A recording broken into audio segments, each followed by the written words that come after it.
I never expected that Lena, my sister-in-law, would call me directly at home. He came back last night, and the collar of his shirt was full of your lily-of-the-valley perfume, Miss Eller. Does stolen stuff smell this good? I looked at the jewelry Marcus had just sent over, enough to buy a building, and smiled. Yes, in their eyes, I was probably a habitual thief who specialized in stealing men, a luxury criminal. The rain in Milan always carries the cold weariness left in the wake of Fashion Week, like the dazzling mess scattered all over the ground after the tide recedes. The backstage dressing room hung heavy with a complex blend of makeup remover, champagne, and the lingering notes of cigar smoke, sweet and cloying, wrapped in emptiness. Ella Warner faced the circular mirror, the vanity lights illuminated her face, hailed as their muse in Parisian mist, flawlessly, yet pale to the point of translucency. A clear, cold voice drifted in from the door, like melted snow water from the Nordic fjords. Elias Thorne leaned lazily against the door frame, his light blonde hair gilded soft by the corridor light. As he approached, the scent of pine needles and frost on his body quietly invaded the vain space. Something in the air tensed silently, like a string being slowly tightened. He held out an object wrapped in dark green linen. Ella untied the leather cord and unfurled a hand-woven tapestry, its pine branch patterns tough yet solitary, with Nordic characters embroidered in the corner reading, Chushin Rushue, original heart as pure as snow. I thought hanging this in your Paris apartment might remind you of something different. His voice held a faint tinge of hoarseness, like I'm right there with you. The last sentence was so soft it dissolved into the air, yet hit her heart with a heavy thud. She pulled a velvet box from her clutch. Inside lay a custom fountain pen, its cap engraved with the intertwined cursive initials ES and AW. Elias's breath hitched, their fingertips brushed as he took it. Hers were as cold as the night rain, his as scorching as a secret. The touch jolted like electricity, and both withdrew their hands quickly. The unspoken keywords hung in the air, all safe, labels fading pale in that moment. He finally clutched the box until his knuckles whitened. The sole project is pressing. My flight's tomorrow morning. She turned back to the mirror to remove her makeup, her voice calm and unwavering, bon voyage. The rain outside blurred the city, and the two figures gazing at each other through the mist in the mirror. The top-floor apartment in Montmartre, Paris, was Eller's magnificent cage. Morning light spilled across the floor, yet failed to dispel the cool, stagnant atmosphere.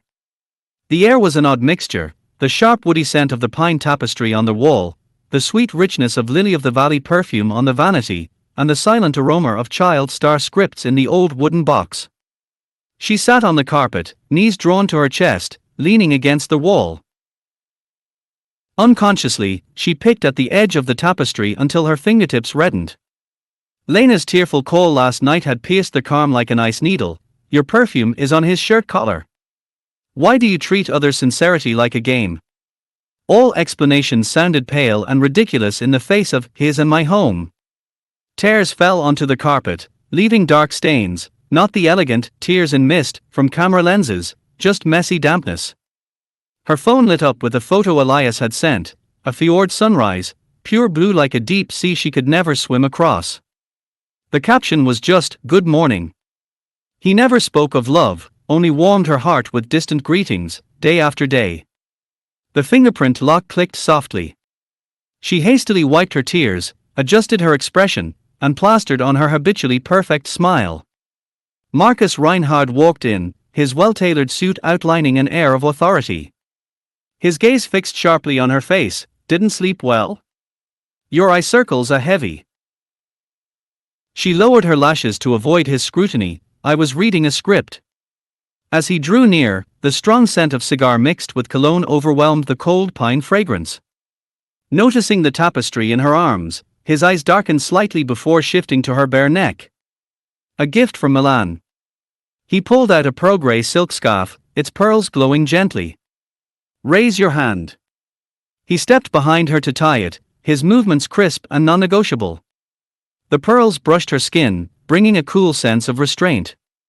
She stiffened slightly but didn't move, clutching her skirt until her nails dug into her palm. It suits you perfectly, he observed, as one admires a work of art. I suggested Elias go to Seoul. Young people need more experience. Eller's heart contracted sharply. So it wasn't a coincidence, he had casually pushed someone thousands of miles away. In the reflection of the decorative painting's glass, she saw herself, elegant with the scarf, like a carefully packaged gift. She also saw his fingers twisting his wedding ring. The scarf around her neck instantly turned into an invisible rope, its other end firmly in his grasp. Distance is a slow poison, festering suspicion and tension. In the noisy Seoul studio, Elias leaned against the makeup mirror, his salt-style face weary. A note reading "Waiting for you" was stuck on the mirror, with unwritten scorching words hidden on the back. He typed and deleted messages repeatedly, finally sending only a photo of the fjord stars, vast, solitary, and beautifully desperate. Lena's call rang for the third time. Irritation and guilt flashed across his eyes before he answered, switching to a gentle, formulaic tone. Just finished. I'm fine. You should rest early. After hanging up, he stared at the scar below his ear, the one he'd gotten years ago when he fell protecting her in the snow. Back then, her tears had flowed unstopping, and he'd smiled, ruffled her hair, and said, "Why cry? Big Brother's okay." Big Brother was like an ice sluice, holding back his overflowing emotions. The ferocious faces of his parents during their divorce flashed through his mind. Commitment meant responsibility, and responsibility meant the possibility of breaking. He could only run, wrapping himself in a safe distance, greedily savoring warmth yet cowardly avoiding risk. After raking a hand through his hair in annoyance, he did something childish and contradictory. He picked up Eller's Lily of the Valley perfume and sprayed a light mist on his shirt collar. The sweet fragrance wrapped around him, as if it could shorten the thousands of kilometers between them. In Paris, Eller's life was fully permeated by Marcus. Dinners, to discuss new scripts, became frequent. He remembered her preferences and turned down business dinners, walked on the traffic side to shield her when crossing the street. Gifts ranged from haute couture dresses to out-of-print books, most often silk scarves, like dressing a precious porcelain doll. His traces filled the apartment more and more, financial magazines on the sofa, whiskey in the wine cabinet, the smell of cigars in the air. He even stayed overnight in the guest room.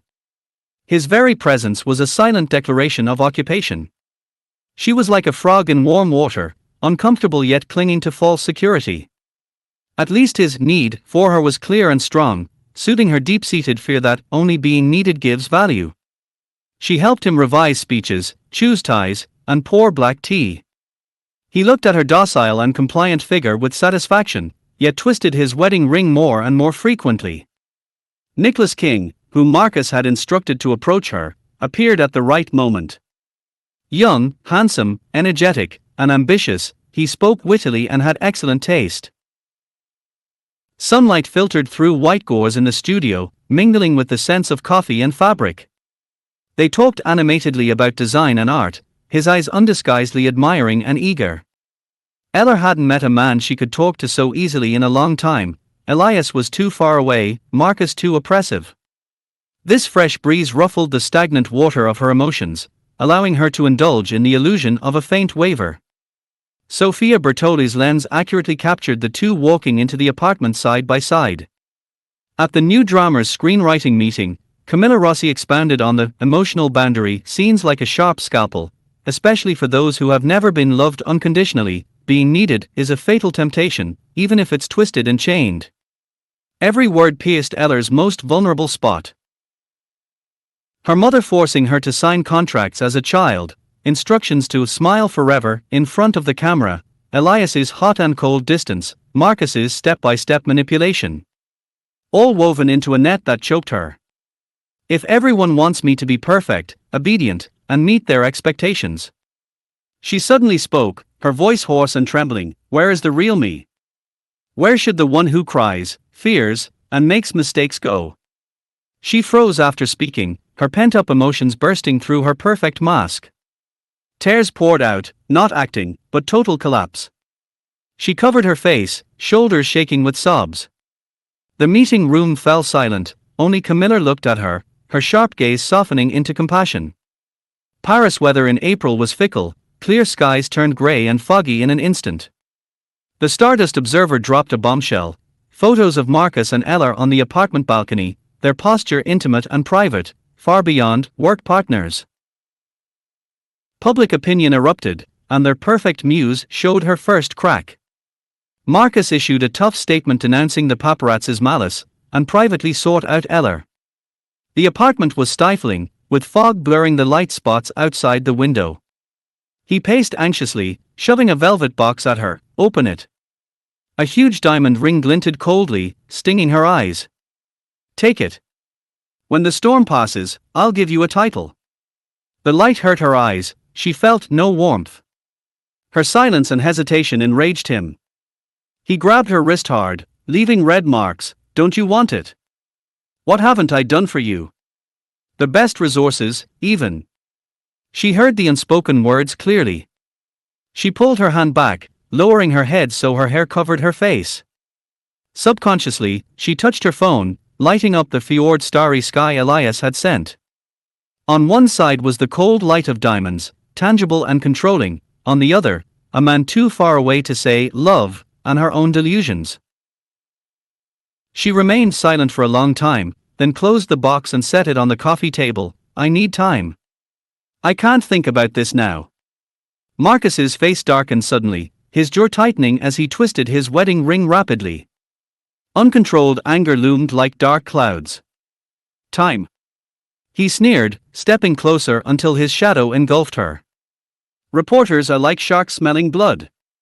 We have to show stability, impeccability. This ring is the best statement." His words lashed at her taut nerves. The suffocating feeling wrapped around her like a tighter scarf. She stepped back. "Who are you declaring to? The public? Your wife? Yourself? To protect me, or to satisfy your need to control?" The question pierced his calm mask. He swung his arm violently, sweeping a glass off the table. The crash made her flinch, shards scattered, reflecting her fragmented expression. "I sent Elias to Seoul. I gave you the best resources, shielded you from trouble, even thought about getting a divorce. I thought that would keep you. But you never cared. You've always had that coward who dares not commit in your heart." His roar echoed, wild with frustration, pain, and anger. Her face pale, she looked at the shards, then at the out-of-control man. She felt immense weariness. All her pretense and compliance, all her efforts to be needed, were ridiculous and futile. She said no more, turned, and closed the bedroom door behind her, cutting off the unaccepted diamond ring and the mess on the floor. Leaning against the door inside, she slid down to the ground. Outside the window, Paris's fog grew thicker. In early May, Odin Pictures Sports Meet was bathed in bright sunshine, with green grass and laughter filling the air. Eller sat on a bench in sportswear, distracted. Marcus seemed to have forgotten that night's unpleasantness, covering his loss of control with an even more dominant attitude. Directing events on the field, he cast unwavering, controlling glances at her. Elias had just returned. He looked unwell, with dark circles under his eyes, his movements imprecise. His gaze flicked to her several times, tangled and messy, like thorns pricking her, making her restless. During the break, she felt her neck growing hot in the sun and adjusted her pearl scarf unconsciously. It had become a daily habit, worn numbly. Marcus noticed and strode over, slightly out of breath with sweat on his forehead. He reached out naturally to adjust the knot at the back of her neck. His fingers were warm and damp, brushing her skin. His movements were a little rough, the edge of the pearl rubbed against her, bringing a subtle sense of discomfort and oppression. She stiffened slightly but didn't move, lowering her lashes. A cold gaze nailed them from not far away. Elias, who had just stepped off the field, clutched a mineral water bottle until it deformed. Sweat slid down his cheek, his eyes were cold as ice, staring fiercely at Marcus's hand on her neck, at that glaring scarf. The air froze, the noise faded away, leaving only suffocating silence. His chest heaved, shock and anger in his eyes turning to deep, bone-deep disappointment and contempt. His lips pressed into a pale line. Finally, he said nothing, clenched his fists, and turned to stride away, his back resolute, cutting off everything. Ella's heart felt like it had been punched hard, a dull pain stealing her breath. She opened her mouth but made no sound. Marcus seemed unbothered, a faint, imperceptible smile tugging at his lips. He tidied the scarf carefully, his tone casual, "There we go." At that moment, she clearly heard something snap in her heart, the last thread holding things together. That night, Lena found that "waiting for you" note in the pocket of Elias's sports jacket, with a sketch of the fjord on the back. What made her blood run cold was the torn pieces of silk scarves in an old showbox deep in the wardrobe, including the one stained with Lily of the Valley perfume, now cold, desperate fragments. Her fingers trembled as she held the pieces. She didn't cry, only felt a bone-chilling cold spreading from the soles of her feet. All her self-deceptive excuses and justifications were smashed to pieces by the cold evidence. She sat in the dark for a long time, until the moonlight was swallowed by the fog. The next day, Lena met with Sophia, not hysterical, but calm and clear, spilling everything, the unfamiliar perfume on the shirt, the pen engraved with someone else's initials, late-night call records, the "waiting for you" note, the broken scarf. "I don't want to be a silent, deceived fool anymore. Loyalty isn't a rope to tie others down. At the very least, I should protect my own bottom line." Almost simultaneously, Nicholas sought out Ella, his face conflicted and guilty. "Ella, I have to tell you, I approached you on Mr. Marcus's orders." He dared not meet her instantly pale face, handing over his tablet with chat records. "He promised to help me break into the European market, on the condition that I test your loyalty to him and try my best to make you distance yourself from Mr. Elias." Marcus's calm, cold words in the records were like ice picks, piercing her last psychological defense. "Observe her reaction, report any contact between her and Elias, make her get used to your presence." So all their coincidences, care, and Nicholas's ease were carefully designed, power games, tests, manipulation. She was nothing but a chess piece in a power game, a perfect conquest to be won at all costs. She looked at the words and laughed, a desolate, self-deprecating sound. Tears fell uncontrollably onto the cold tablet screen. So her clutching at false warmth for the sake of being needed was a joke from start to finish. The chain of evidence in Sophia's hands was more complete than ever: Lena's testimony and physical evidence, Nicholas's records, months of surveillance footage, internal emails showing Marcus using his power to transfer Elias. A bombshell report that would rock the European entertainment industry was brewing, waiting for the storm to hit. The final straw came backstage at the press conference for the new drama City in Mist. Their continuous mental torture and emotional collapse had left her delicate body overwhelmed. Before going on stage, she looked in the mirror, exquisitely made up, with a perfect smile, but empty eyes.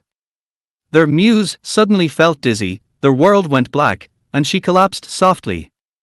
She woke to the pungent smell of disinfectant, her blurred vision focusing on the person sitting by her bed, her agent, Emily Dupont. Emily had been with her since she debuted as a child star at 12, both the hand that pushed her to stardom and the one that put on her chains. She looked like she had aged overnight, with wrinkles carved deep at the corners of her eyes. When she looked at Ella, her gaze was no longer that of a shrewd agent, but a complex mix of almost maternal pain. "The doctor said it's from extreme fatigue and mental stress." Emily's voice was hoarse. She picked up a cup of warm water and fed it to Ella with a straw. Ella said nothing, her eyes empty as she stared at the ceiling. After a long time, Emily suddenly took a deep breath, as if making up her mind. She pulled an old, worn-edged photo album from her designer bag. Opening it, there were no glamorous stills, only candid shots, life snapshots, paparazzi photos. Her trembling finger stopped at one picture: 12-year-old Ella, chubby-cheeked, covered in tears, eyes wide with fear and grievance, being forced to hold a pen and sign a thick contract. Her mother stood beside her, smiling brightly at a stack of money. "Ella," Emily's voice choked, "I've hidden this from you for over 10 years. Helped your mother hide it from the world for over 10 years. She tapped the photo, tears finally falling. "Since you were 12, you've been playing the obedient cash cow, the perfect child star. Later, you became a movie queen, the muse in mist. But you played the role so well, you even believed it, believed you were Ella Warner, gentle, transparent, and always perfect. You've never lived a single day for yourself. You try so hard to please everyone, craving to be loved and needed, only because you've never been loved unconditionally. Your mother didn't love you, she only loved the money and fame you could earn. Emily and the company, we only loved the value you could bring. She squeezed Eller's cold hand tightly, as if trying to pass on strength, or as if repenting. I'm sorry, Eller. I'm truly sorry. We joined hands to turn you into an empty person who can't find herself. The blurred childhood memories, deliberately sealed away, came flooding back with her words and the cruel photos, drowning her instantly. So the deep-seated emptiness, the panic of clutching at anything to prove her existence, had originated here. She was never good enough, never worthy, and from the very beginning, she had been robbed of the right to be herself. Tears slid silently from the corners of her eyes, soaking the pillowcase. But this time, they were not tears of grievance, fear, or confusion, they were tears of immense, almost suffocating grief, for the little girl who had never been truly loved, never truly lived. A few days later, she was discharged from the hospital. She didn't return to the apartment Marcus had arranged for her. Instead, she asked Emily to help rent a quiet small flat. What must come would come. Sofia Bertoli's final report dominated the front pages of all media. Their headline was no longer a sensational scandal, but a heavy reflection, behind the perfect muse, the defined Ella Warner and the trauma of child stardom. The report detailed the emotional entanglement, but more importantly, it used a large amount of evidence and space to dig deep into her traumatic childhood, exploited by her mother, overpackaged by her agency. Old contracts, forced work records, interviews with insiders. It peeled back the glamorous facade of the idol to reveal the cold truth beneath, for the world to see. Public opinion quietly shifted. From the initial moral judgment of love triangle and infidelity, it gradually turned to in-depth discussions about the child star phenomenon and how the entertainment industry's Vanity Fair alienates individuals. Anger and disdain began to be replaced by sympathy, understanding, and reflection. The top-floor Montmartre apartment became the eye of the storm. Eller, Elias, and Marcus gathered there again. The air was so heavy it could be cut with a knife. Elias looked haggard, his once cold demeanor replaced by deep decadence and remorse. He looked at Ella, his eyes red, his voice hoarse and broken. I'm sorry, Eller. From the first day I met you, I wanted to tell you I liked you. But the way my parents hated and betrayed each other during their divorce always haunted me. I was scared. Scared to death of commitment, scared of responsibility, scared would end up the same way. Calling you a little sister was just cowardice. I was afraid that if I pierced that veil, I'd even lose the right to stay by your side. Marcus was like a caged beast, his tie askew, his suit wrinkled, his once immaculate elite image gone. He roared, his eyes wild, why? Why did I do so much and still can't keep you? I sent Elias away, thinking that would leave only me in your world. I gave you resources, protection, even thought about giving you marriage. I thought love was control, was chaining you tightly to my side. Turns out I'm just as ridiculous as him. We both can't keep the real you. Because you don't even know what the real you is. Ella listened quietly to their roars and confessions, her face expressionless. Slowly, she raised her hand and untied the pearl scarf around her neck. The soft silk slid through her fingers, carrying all the false tenderness, control, and heavy chains it had borne. Looking at the two equally suffering, equally lost men in front of her, her voice was terrifyingly calm, yet carried an unprecedented strength. Neither of you ever loved me. You loved the muse who cries beautifully in front of the camera. The Ella Warner who is obedient, cooperative, always gentle and proper. Marcus, you love the thrill of conquest and control. Elias, you love the safe feeling of attraction without responsibility. But did either of you ever ask? Her voice trembled slightly, but she persisted, each word clear and heavy, hitting the ground. Do I want to cry? Do I want to be obedient? Do I want your so-called love? With that, she grabbed the expensive pearl scarf with both hands and tore it violently. Rip! The sound of tearing silk was sharp and piercing in the silent apartment. Pearls scattered, tapping against the floor, rolling everywhere. The scarf that had once symbolized intimacy, control, and bondage became several lifeless fragments in her hands. She let go, the fragments fluttered down onto the carpet, like a few dead butterflies. The action drained her of all strength, yet also seemed to strip off the last heavy, invisible shell from her body. Marcus and Elias froze in place, staring at her, then at the scarf fragments on the ground, as if witnessing the final end of a relationship, the collapse of an era. She didn't look at them again. Turning around, she walked step by step out of the emotional chamber that had held so much pretense, struggle, and pain. The door closed softly behind her, cutting off all the past. The Nordic autumn sky was extremely high and clear, blue as an unblemished sapphire. The air was cold and clean, carrying the scent of pine forests and snow-capped mountains. Breathing it in felt like a cleansing, penetrating to the core. Ella found the small wooden cabin by the fjord that Elias had photographed, alone. It stood quietly at the foot of the snow-capped mountains, facing the deep blue fjord, like a symbol of peace at the end of the world. No Parisian mist here, no flashlights, no whispers, no perfect mask to maintain. She sat on the cabin's front steps, wrapped in a thick wool shawl, watching the sunset dye the snow-capped mountain peaks a magnificent rose gold, watching the fjord water fade from azure to deep ink blue, as the first star quietly lit up on the edge of the sky. The cold wind ruffled her hair, her cheeks were flushed with cold. But she felt she was breathing the freest air of her life.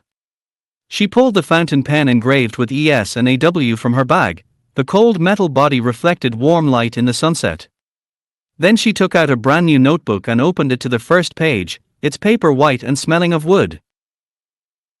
She held the pen, its nib hovering above the paper for a moment before slowly descending. Ink flowed across the page, making a soft rustling sound, like spring snow melting, like seeds breaking through the soil. She wrote, "Today the fog has lifted. I finally see myself." The handwriting was clear and firm, no longer trembling. A long whistle drifted over from the distant fjord, blending with the whisper of the pine wind. The starry sky grew brighter and brighter, reflecting on the mirror-like water. It was as if the world held a flowing, shimmering river of light. Ella looked up at the vast starry sky and took a deep breath of the cold, free air. A tear slid down her cheek, but her lips slowly curved into a real smile, one only for herself.